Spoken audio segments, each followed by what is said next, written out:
Lekra adalah organisasi seniman-seniman pejuang atau pejuang-pejuang seniman. Sesuai dengan isi ini, Lekra selalu berlawanan. Berlawanan dengan ketidakadilan, berlawanan dengan kepalsuan, berlawanan terhadap yang lama adalah syarat untuk membangun yang baru. Untuk memakai istilah Manipolis, Lekra selalu menjebol dan membangun. Harian Rakyat, 8 Maret 1962.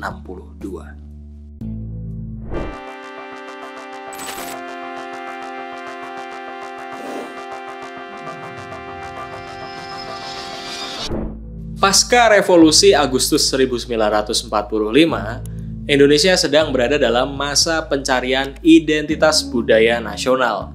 Dalam perjalanan pencarian inilah muncul berbagai macam organisasi mulai dari Lembaga Seniman dan Budayawan Muslimin Indonesia atau yang disingkat LESBUMI.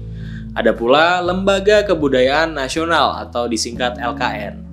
Sampai organisasi kebudayaan yang bernama Lembaga Kebudayaan Rakyat yang kita kenal sebagai Lekra. Berdirinya Lekra diproklamasikan oleh DN Aidit, MS Asar, AS Darta, dan Nyoto pada tanggal 17 Agustus 1950. Lekra dimaksudkan sebagai sebuah organisasi yang akan menghimpun dan memperkuat ikatan budaya nasional dan sangat mendukung revolusi. Sebagaimana tertuang dalam mukadimah pembukaan mereka tahun 1950 yang berbunyi, kegagalan revolusi Agustus 1945 berarti juga kegagalan perjuangan para pekerja budaya untuk menghancurkan kebudayaan kolonial dan menggantikannya dengan kebudayaan demokrasi, kebudayaan rakyat.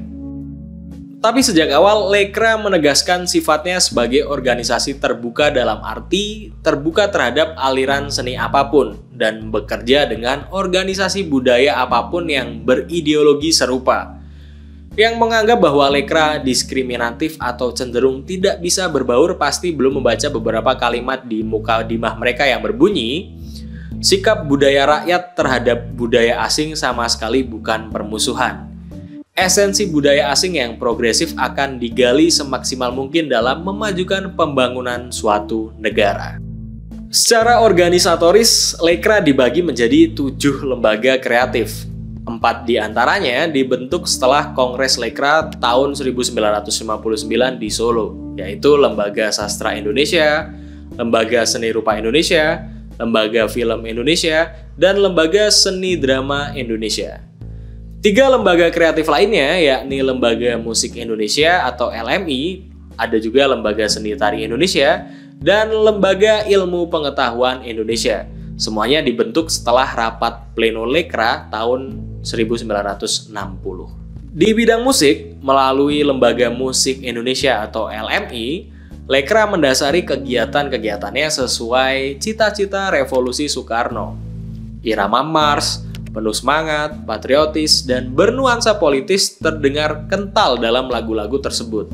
Lagu-lagu seperti Pujaan kepada Partai, Asia Afrika Bersatu, Nasakom, dan lagu Perjuangan misalnya, menunjukkan keberpihakan politik dan mendorong keterlibatan rakyat dalam revolusi. Merujuk keterangan Roma Dwi Arya Yuliantri dalam tulisannya yang berjudul Bersama Lekra dan Ensemble Melacak Panggung Musik Indonesia, fokus perhatian LMI meliputi musik lokal Indonesia maupun musik barat dalam arti diatonis, dan musik tradisional serta komposisi baru, terutama yang dianggap sebagai fokus revolusioner. Tugas kebudayaan yang diemban Lekra dalam bidang musik tertuang dalam temuan Kongres Nasional Lekra tahun 1959 di Solo.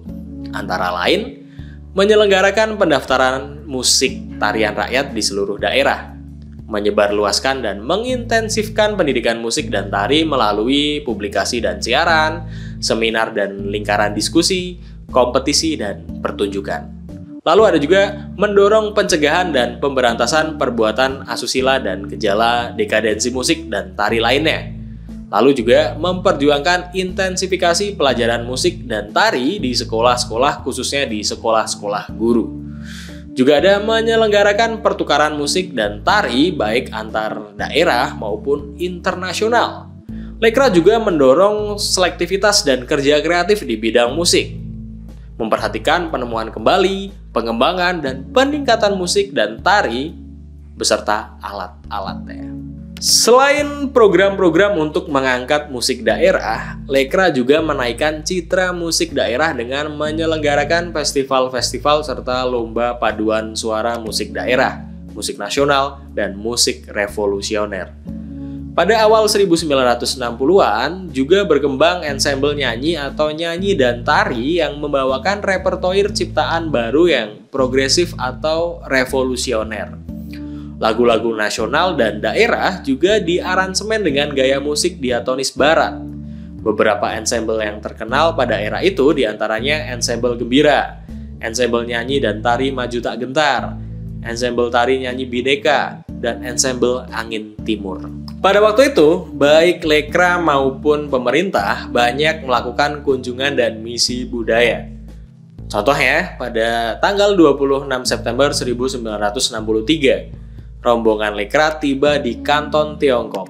Diketuai oleh seorang seniman bernama Sunardi, lalu ada juga anggotanya pelukis Basuki Resobowo dan Ita Armizi, ada juga komponis gesang serta beberapa musisi lainnya.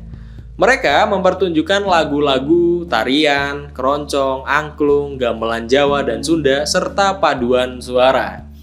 Perayaan yang dihadiri kurang lebih sekitar 4.000 orang tamu dari 80 negara itu tercatat dalam harian Takung Pao, Peking, yang menyebut bahwa seniman-seniman Lekra telah membawa tema persahabatan revolusioner yang sedang tumbuh antara Indonesia dan Tiongkok. Arsip kenangan lainnya bisa dilihat dari adanya piringan hitam bersampul biru dan merah dengan ornamen warna emas yang kini jadi koleksi khusus milik sejarawan Anton Lucas yang kini dikelola Perpustakaan Universitas Flinders, Adelaide, Australia. Pada sampulnya tertera tulisan pilihan lagu-lagu yang diperdengarkan oleh rombongan nyanyi dan tari Lekra Indonesia di Tiongkok. Selain sebagai medium untuk berdiplomasi, musik yang dibawa Lekra juga digunakan sebagai sarana solidaritas dan senjata di garis depan untuk menyuarakan kesamaan nasib dan kesengsaraan yang serupa. Lagu-lagu yang didukung Lekra juga menunjukkan tema-tema yang dekat dengan realitas dan permasalahan manusia. Luasnya spektrum politik itu bisa dilihat misalnya dalam lirik lagu di bawah ini. Kau cabut segala dariku, cemar dan noda gelap, dan kau beri segala aku kasih dan bintang-bintang surga, partaiku. Partaiku membeli hatiku untukmu. Partaiku, warisi api juangmu. PKI, PKI. Ya. Itu judulnya pujaan kepada partai. Dukungan Lekra untuk melahirkan musik nasional revolusioner diarahkan tidak hanya pada penciptaan musik, tetapi juga sebagaimana dijelaskan di atas, terhadap musik sebagai aktivitas, terutama sebagai aktivitas pemuda dan pelajar. Periode akhir 1950-an hingga awal 1960-an merupakan masa subur ensemble lagu, atau ensemble musik dan tari yang membawakan repertoar kreasi progresif atau revolusioner baru, bersama lagu-lagu nasional dan lagu-lagu daerah dengan aransemen baru. Nyanyian paduan suara merupakan aktivitas yang sangat populer di negara-negara sosialis selama era ini. Itu bertujuan untuk membangun solidaritas di kalangan pemuda dan didukung oleh festival dan pertemuan pemuda dunia, dicontohkan dalam Festival Pemuda dan Pelajar Sedunia yang diselenggarakan oleh Federasi Pemuda Demokratis Dunia setiap 2 tahun. Di Indonesia, munculnya ensemble dipengaruhi dan diilhami oleh hal tersebut. Namun, ensemble ini juga berkembang dari konteks lokal, yakni sebagai semacam pencarian musik nasional. Menurut Yubar Ayub dalam laporan umum kepada Kongres pertama Lekra tahun 1959, tugas ensemble adalah menghidupkan kembali kesenian rakyat dari penindasan feodalisme dalam negeri dan imperialisme dari luar negeri.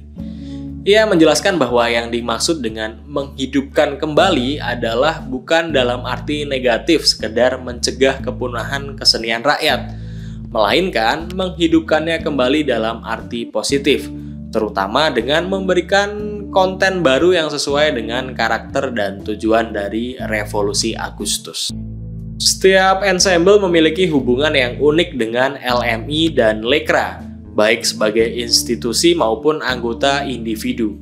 Ensemble Gembira misalnya, secara kelembagaan bukanlah bagian dari Lekra, tetapi beberapa pengurus dan pendirinya adalah anggota Lekra seperti Sudarnoto.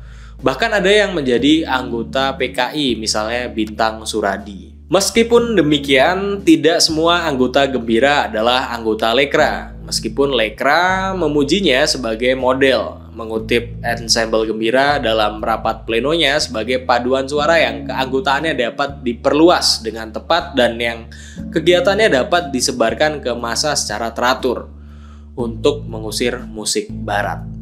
Namun pada saat yang sama, Gembira juga merupakan ensemble yang paling sering diundang pemerintah untuk menjalankan fungsi kenegaraan seperti penyambutan pejabat asing. Mengenai ensemble Gembira, nanti kita coba buat video pembahasannya secara terpisah ya.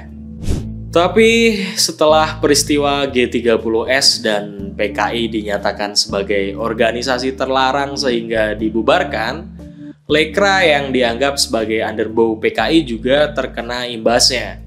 Para seniman dan budayawan dari berbagai lembaga ditangkap, disiksa, serta dijebloskan di penjara. Kurang lebih 1 bulan setelahnya, pemerintah melarang peredaran karya-karya Lekra dengan surat keputusan Menteri Pendidikan dan Kebudayaan nomor 1381 tahun 1965. Mereka dilarang menulis dan berkarya. Tapi terlepas dari itu semua, Lekra sebagai sebuah lembaga kebudayaan telah mencatatkan dirinya secara aktif sebagai bagian dari sejarah perkembangan awal pencarian jati diri kebudayaan dan kesenian di Indonesia. Seperti biasa, bagi kalian yang punya pendapat lain tentang topik ini, silahkan ditulis di kolom komentar. Oh ya, kalau misalkan video ini ramai, kita akan bikin video seri khusus membahas soal Lekra. Jangan lupa mampir ke Instagram dan TikTok Sangkala Lab biar tidak ketinggalan konten lainnya. Tinggal klik linknya di deskripsi. Sampai jumpa.